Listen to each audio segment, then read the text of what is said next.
नमस्कार, मी सुमन किचन मध्ये तुमचं खूप खूप स्वागत आहे। आज आपण बनवणार आळूच्या वड्या। आळूची पानं बनवण्यासाठी लागणारं साहित्य: आळूची पानं घेतलेली आहेत, त्याचे दांडे फोडून घेतलेले आहेत, 250 ग्रॅम बेसन पीठ घेतलेली, थोडीशी कोथिंबीर घेतलेली, ओवा घेतलेला आहे, थोडासा जिरे घेतलेले, लसूण घेतलेले आहे, मीठ घेतलेले, मिरच्या घेतलेल्या आहेत थोड्याशा। चला तर मग आता सुरुवात करूया। सगळ्यात आधी आपण वाटण बारीक करून घेऊ। मिरच्या, मीठ, लसूण, जिरे बारीक करून घ्यायचे आहे। त्याच्यामध्ये काय पाणी टाकायचं नाहीये,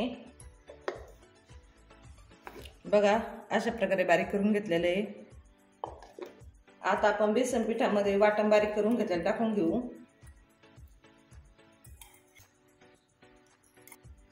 त्याच्यामध्ये थोडासा ओवा टाकू। आता पाणी टाकून सर्व मिक्स करून घेऊ। पाणी थोडं थोडंच टाकायचं, जसं लागेल तसं टाकू, कारण जास्त बी पातळ करायचं नाही आपल्याला।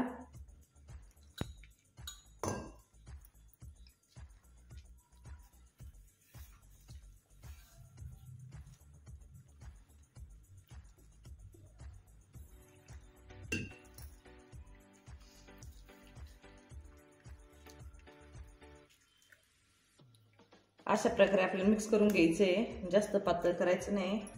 आपण त्याच्यामध्ये थोडीशी कोथिंबीर टाकू, थोडीशी हळद टाकू, कोथिंबीर आणि हळद मिक्स करून घेऊ।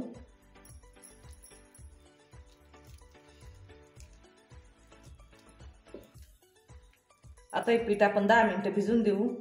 10 मिनिटं झालेले आहेत, आपलं पीठ मस्त भिजलेलं आहे। आता आपण तेल गरम करून घेऊ। कढई गरम झालेली आहे, आपण कढईमध्ये तेल टाकू।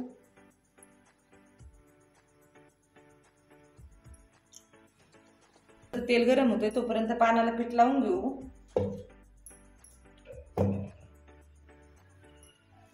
सगळ्या बाजून पीठ लावून घ्यायचं आहे आपल्याला, पातळ पातळ, जास्त जाड नाही लावायचं, कारण आपण पानं तळून घेणार इथं।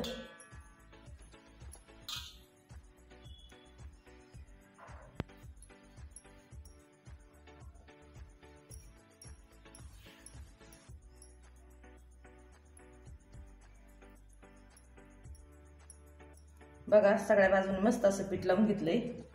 आता आपल्याला पाणी दुमटून घ्यायचंय थोडं थोडं।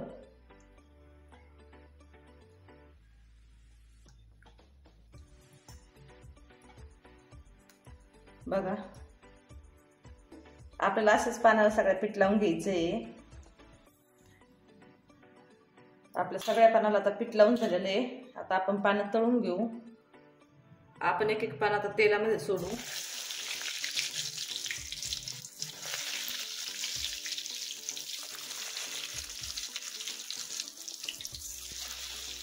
पानं तळताना आपल्याला गॅस कमी ठेवायचा आहे, कारण त्याच्यामधलं बेसन पिठीने एकदम कुरकुरीत असं मस्त भाजून निघन।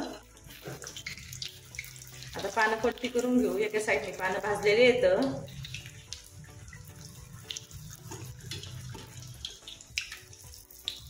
बघा पानाला कलर पण एकदम मस्त आलेला आहे। आपले पानं दोन्ही बाजूने एकदम मस्त असे तळून निघलेले आहेत। आता ते काढून घेऊ।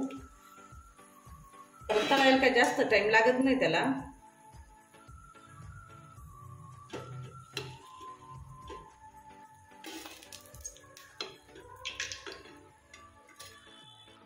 दुसरे पण पानं आपण कढईमध्ये तळून घेऊ सगळ्याला।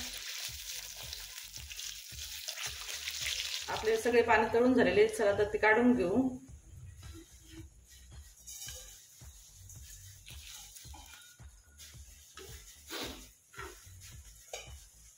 तुम्हाला जर आळूच्या पानाचा व्हिडिओ आवडला असेल तर व्हिडिओला लाईक करा। असेच नवनवीन पदार्थ पाहण्यासाठी आमच्या चॅनलला सबस्क्राईब करा। व्हिडिओ पाहिल्याबद्दल धन्यवाद।